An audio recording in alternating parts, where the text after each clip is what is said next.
네, 계속해서 점심시간 우리 마음의 말씀의 방점을 함께 좀 찍어봅니다. 말씀이 우리 삶에 비춰보는 시간, 우리의 말과 행동을 주님께 맞춰가는 아름다운 주일의 시간입니다. 한낮의 큐티 이어가죠. 오늘은 신암교회 권태일 목사님과 함께합니다. 네, 목사님 어서 오세요. 안녕하세요. 반갑습니다. 네, 반갑습니다. 예, 한 주 잘 보내셨나요? 네. 덕분에. 네, 이제 이 지난주 목사님 뵙고 그 한 주 보내는 사이에 여름이 성큼 다가온 것 같습니다. 네, 드디어 저도 반팔 꺼내 입었습니다. 예, 갑자기 날씨가 더워져서 네, 맞습니다. 정말 봄은 짧고 바로 이제 계절들이 좀 변화가 되는구나 이런 생각이 네. 들더라고요. 기후변화 때문에 걱정이 많습니다. 네, 그래서 조금 더 거기에 관심을 좀 가져야 되지 않나 네. 이런 생각도 들고요. 맞아요. 자, 저희는 이 시간 또 그럼에도 불구하고 네, 날씨는 비록 더워지고 있지만 말씀으로 우리가 이 시간 은혜 받으면서 말씀의 시원함을 느껴보는 시간 갖겠습니다. 네. 이 시간은 고신총회교육원에서 펴내는 월간 복 있는 사람 교재로 함께 나누고 있습니다. 인터넷 검색창에 복 있는 사람 찾아보시면 오늘의 말씀 본문 확인하실 수 있고요. 오늘 본문 제가 먼저 읽어드리고 이어가도록 하겠습니다. 오늘은 하나님을 만나고 새롭게 되다라는 주제고요. 묵상할 말씀 레위기 4장 1절에서 21절입니다.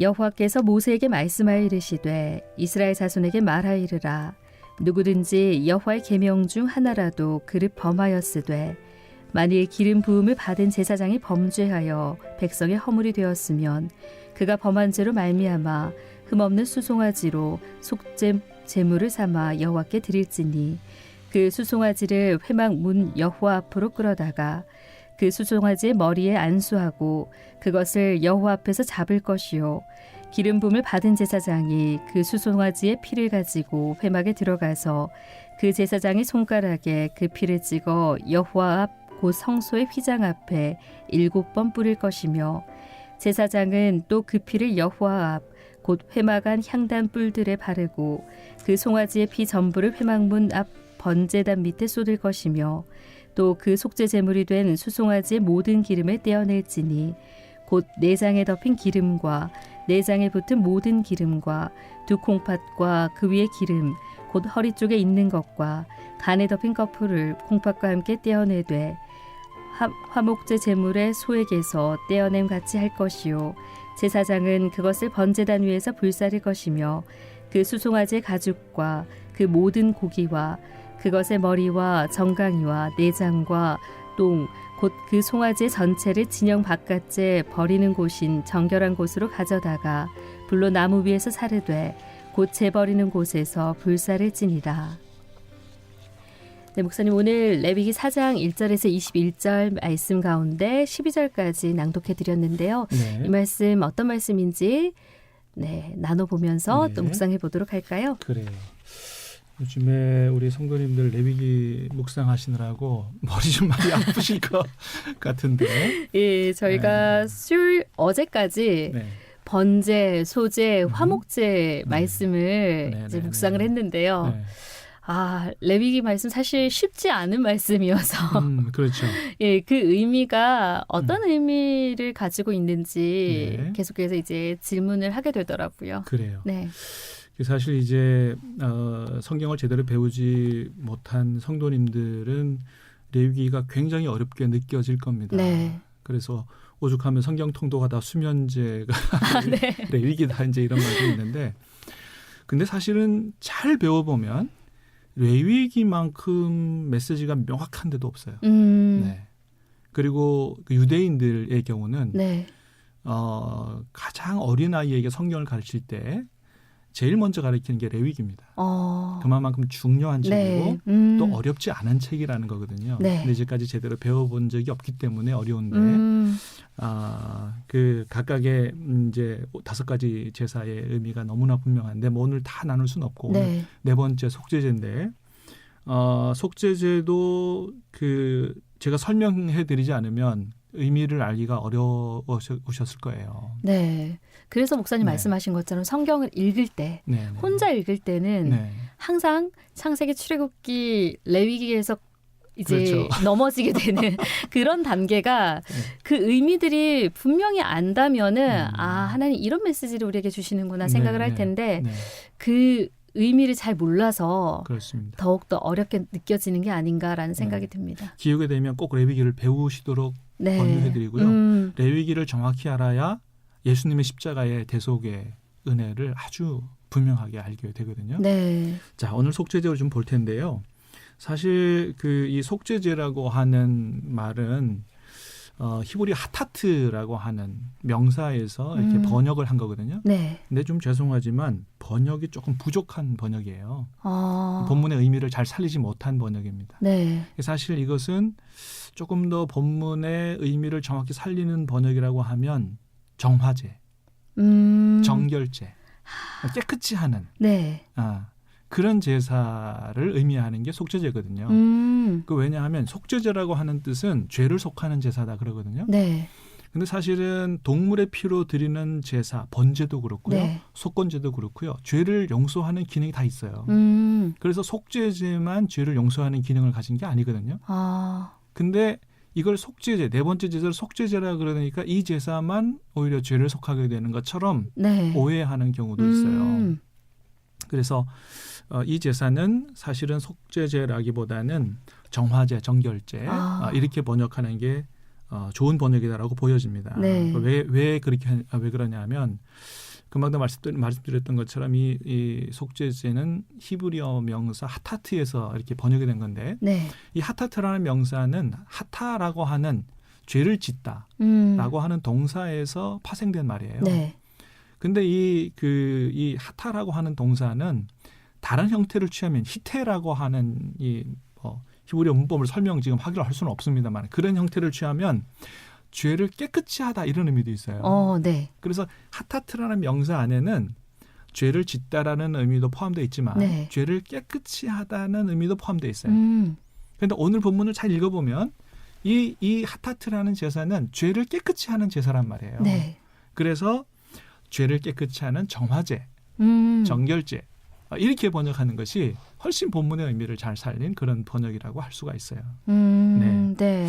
그래서 오늘 본문의 제사는 죄를 깨끗이 하는 제사인데 뭘 정결케 하고 뭘 깨끗이 하느냐 네. 이게 중요하거든요. 네. 그게 뭐냐면 이 제사는 장소를 정결하게 하는 제사입니다. 장소를 정결하게 하는 제사. 죄로 말미암아 사람의 죄로 말미암아 오염된 장소를 정결하게 하는 제사예요. 네.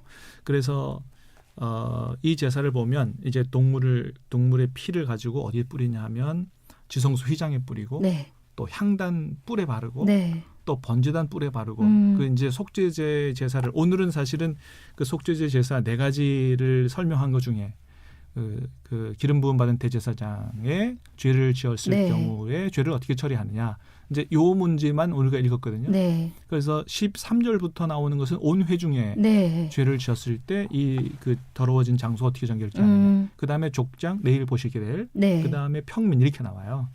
예. 자, 그런데 요 피를 뿌리는 장소가 죄를 지은 그 사람이 누구냐에 따라서 피 뿌리는 장소가 달라집니다.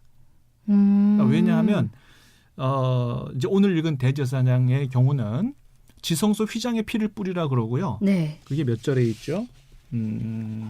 그게 5절, 6절, 네, 그죠? 5절, 6절에. 네. 6절, 7절에 보니까 있어요, 그죠? 여호와 앞 곧 성소의 휘장 앞에 7번 뿌릴 것이며, 네. 그 다음에 회막 안 향단 뿔에 바르고, 네. 이게 다 성소거든요. 예. 성소인데 왜 성소에다가 피를 뿌리냐면 대제사장은 제사장이니까 네. 그 제사장이 들어가서 일하는 장소가 되냐면 성소예요. 네. 그래서 대제사장이나 제사장이 죄를 지으면 성소가 더러워진다는 개념이 성경에 있는 거예요. 그러면 성소가 더러워지면 그 성소 안에 지성소에 누가 계시냐면 하나님이 계시거든요. 네. 하나님은 죄와 함께 거하실 수 없는 분이기 때문에 그 장소를 더러워진 장소를 정결케 해야만 하나님이 계속 임재해 계시는 거예요. 그래서 죄로 말미암아 더러워진 장소를 성소를 네. 정결케 하라고 말씀하시는 거고 이제 내일 보시게 될 족장이나 평민들은 다 평민이거든요. 네. 근데 그 사람들은 성소에 못 들어갑니다. 어디까지만 들어가냐면 번제단 뜰까지 들어가요. 네. 그렇기 때문에 일반 평민들이 죄를 범했을 때 그 번제단 쪽이 더러워진다. 그래서 그들이 범죄했을 때는 짐승의 피를 가지고 번제단 뿔에 발라. 네. 그 기구를 성소의 기구와 장소를 정결케 하라는 그래야 하나님이 임재해 계시는 그런 의미로 네. 말씀하시고요. 참으로 안타깝게도 에스겔서 10장에 보면 하나님이 이스라엘에 더 이상 회개하지 않는 이런 죄의 문제 때문에 하나님이 더 이상 너희와 그 이스라엘 백성과 함께 거할 수 없어서 떠나시는 장면이 나옵니다. 네. 예, 성전에서 떠나가세요. 그러니까 그렇게 하나님은 죄와 함께 거하실 수 없기 때문에 죄를 지으면 회개해야 되고 장소를 정결케 해야 네. 되고 또 이스라엘 백성이 죄가 쌓이면 나중에 지성소까지 더러워질 수 있기 때문에 대속제일 레위기 16장에 보면 네. 대속제일 그 7월 10일 날 하루를 택해서 대제사장이 그 지성소 안에까지 들어가서 피를 뿌리는 그런 이제 대속제일이 있는 거거든요. 그래서 오늘 본문의 그 제사는 장소를 깨끗하게 하는 제사다. 네. 그래서 오늘 본문을 통해서 우리가 제일 먼저 기억해야 될 건 뭐냐 하면 우리가 죄를 짓잖아요. 네. 그러면 우리가 살아가는 장소가 더러워진다는 생각을 가질 필요가 있어요. 하나님 말씀이 우리에게 교훈해 주는 것 중에 하나예요. 네. 사실 그렇잖아요. 우리가 예배드리는 교회당하고 술을 파는 그 술집 뭐 이런 데하고는 똑같은 건물이라고 해도 똑같은 건물이 아니죠. 네. 정결한 공간이고 더러워진 부정한 공간인 것을 우리가 다 느끼잖아요. 그러니까 하나님은 그렇게 생각하신다는 거예요. 그래서 우리가 일상적으로 살아가는 가정, 또 우리가 일하는 직장, 우리가 늘 사용하는 컴퓨터 이런 것들이 죄에 오염되지 않도록 하는 자세를 가지고 살아가라라고 하는 교훈을 하나님은 오늘 본문을 통해서 우리에게 주시고 계신 거예요. 죄는 우리가 짓지만 네. 우리가 짓는 그 죄를 네. 짓는 그 장소 네. 또 우리가 사용하는 것들에 대한 네. 점검이 필요하다. 네. 그 말씀이시네요. 네. 그래서 오늘 본문을 통해서 우리가 그런 교훈을 받는 거죠. 우리가 그런 의식을 가지고 살아가자는 거예요. 내가 죄를 지으면 우리 가정이 더러워진다. 또 우리 사무실이 네. 직장이 더러워진다. 내가 사용하는 컴퓨터 자체가 더러워진다. 그리고 제일 중요한 건 뭐냐 하면 우리가 죄를 지으면 신약 시대 예수님 이후 시대의 진짜 성전인 우리 자신이 더러워지는 거거든요. 그래서 하나님이 구약 시대처럼 우리를 떠나가시지는 않지만 우리 안에서 근심하시죠. 괴로워하시죠. 네. 그런 생각을 가지고 살아가야 되고 네. 그래서 우리가 죄를 지으면 어떻게 해요? 우리의 죄를 자백하고 회개하면서 예수 그리스도의 보혈로 우리를 씻어 주시기를 간구하고 또 우리가 또 기도하기를 주님의 피로 이 컴퓨터도 씻어주시고 우리의 가정도 뿌려주시고 우리 직장도 정결케 해 주시옵소서 라고 하는 생각과 영성을 가지고 살아가는 것이 대단히 중요하다. 주님은 오늘 이 정결제를 통해서 네. 장소가 거룩해야 된다라고 하는 것을 우리에게 교훈해 주시고 있는 거죠. 네. 네. 장소의 거룩함 네네. 기억을 해야 될 것 같아요. 그렇죠. 네. 네. 항상 이제 저희가 항상 그 성전인 우리 이런 말씀 많이 들었기 때문에 네. 하나님 저를 깨끗하게 해달라 이런 기도는 많이 드리지만 네. 우리가 있는 거하는 그곳을 정결케 해달라 구체적으로 기도하진 않았던 것 같아요. 그죠. 예. 근데 어떻게 이제 우리가 좀 설명을 들으니까 너무 명쾌하잖아요. 네. 네. 그리고 이제 오늘 말씀 중에서 사실은 이걸 우리가 좀 꼭 그 짚고 넘어가야 되는데 대부분 잘 몰라서 제가 다시 기회가 그 제사에 대해서 기회가 없을 것 같아서 말씀을 네. 드리는데 그 15절을 보면 오늘 우리가 다 11절까지밖에 안 읽었잖아요. 네, 12절까지만 읽었지만 말씀하신 것처럼 13절 이후에는 그래요. 예, 온 회중이 네, 죄를 범했을 네. 때 4절을 봐도 제가 네. 말씀드릴 수 있을 것 같아요. 뭐냐면 그게 그 뒤에도 나오고 4절에도 나오거든요. 네. 4절을 보니까 그랬어요. 그 수송아지를 회막문 여호와 앞으로 끌어다가 그 수송아지 머리에 안수한다는 얘기는 자기 죄를 자백한다는 거거든요. 네. 단순히 짐승 가지고 나가서 제사 드린다고 죄가 용서되지 않아요. 반드시 자기 죄를 자백해야 돼요. 그게 중요하고 또 네. 하나는 그것을 여호와 앞에서 잡을 것이요. 이게 이제 번제에도 나오거든요. 그래서 이걸 자세히 보면요. 그러니까 죄 용서 받기 위해서 짐승을 가져와서 잡는데 네. 그 누가 잡느냐? 많은 경우는 제사장이 잡는다고 알고 있어요. 네. 아니에요. 제사자가 잡습니다. 제사자가. 네. 보니까 그러니까 내가 죄 용서를 받기 위해서 사람들이 짐승을 가져오잖아요. 네. 자신이 잡는다는 거예요. 아, 스스로 이걸 그렇습니다. 잡는다고. 그렇습니다. 아, 그러네요. 제사장이 네. 잡는다라고 생각을 하기 쉬운데 네. 내가 본인이 죄를 지은 잡습니다. 내가 잡아야 되는 거예요. 네. 내가 자기 손을 얹어서 자기 죄를 자백하고 그러면 내 죄가 그 짐승에게로 전가된다고 생각하죠. 그럼 이 짐승이 내 죄를 대신 짊어지고 가는 겁니다. 그게 대속이에요. 네. 그게 예수님의 십자가고. 네. 그래서 내가 잡도록 하나님이 하셨고 그 뒤에 보면 그 다음에 5절에 보면 그 다음에 기름 부음을 받은 제사장은 그 수종의 피를 가져다가 회막에 들어가서 이렇게 또 했거든요. 네. 근데 이건 지금 기름 부음 받은 제사장이 죄를 짓는 경우이기 때문에 똑같은 거지. 네. 뒤에 온 회중이 죄를 짓는 경우를 보면 15절 네. 보세요. 회중의 장로들이 여호와 앞에서 그 수송아지 머리 안수하고 그것을 여호와 앞에서 잡을 것이요. 누가 잡아요? 회중의 장로들이 잡네요. 네. 그 다음에 기름 부음 받은 제사장은 그 뒤에 수송아지 피를 가지고 회막에 들어가. 집례하는 겁니다. 네. 네.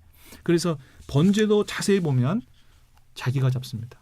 하나님이 그렇게 하도록 하셨어요. 왜 그렇게 하도록 하셨을까? 내 죄 때문에 아무 죄 없는 짐승이 피를 흘려 괴성을 지르고 죽어가는 걸 보면서 죄가 얼마나 무서운가를 깨달으라는 거예요. 죄를 타시는 져서는 안 되겠구나. 네. 그런 의미에서 예수님이 십자가에 우리 죄를 대속해 돌아가셨는데 누가 죽였느냐? 로마 군병이 죽였느냐? 아니에요. 네. 구약에 의하면 우리가 죽인 겁니다. 네. 그게 그렇게 의미가 연결되는 거거든요. 네. 그래서 이런 말씀을 잘 못 들으실 수 있을까 봐 그냥 제가 한 번 더 네. 짚어드립니다. 어제 이 시간 이제 말씀을 나눌 때 그 구약에 지금 네네. 이제 레위기에 나와 있는 이 제사, 뭐 번제, 소제, 화목제 이 제사가 네. 오늘날로 얘기하자면 예배다라고 말씀을 나누면서 네. 그럼 이제 우리의 모습을 봤을 때 네. 목사님 그 말씀이 예배를 드리는 우리의 모습을 좀 생각을 해봐야 될 것 같아요. 네. 그 제사 드리는 네. 이 죄를 지은 사람이 이 동물을 네. 네. 잡는 것 네. 우리가 예배를 드릴 때 정말 예수 그리스도께서 우리 죄를 대신해서 십자가에 못 박혀 죽으신 것 네. 네. 거기에 대한 그 정말 그 마음들을 간직하며 예배를 좀 그럼요. 드려야겠다 이런 마음이 드네요. 그래서 이제 우리가 예배를 드릴 수 있는 것은 예수 그리스도의 그 대속의 보혈로 인해서 우리가 예배를 드릴 수 있는 거고 번제가 그 가지는 그 예배에 대한 아주 독특한 기능 중에 하나는 교훈 중에 하나는 뭐냐 하면 그건 헌신의 의미를 가진 제사예요. 죄 용서를 받고 난 네. 다음에 번제로 가죽을 빼고 모든 걸 태워서 바치죠.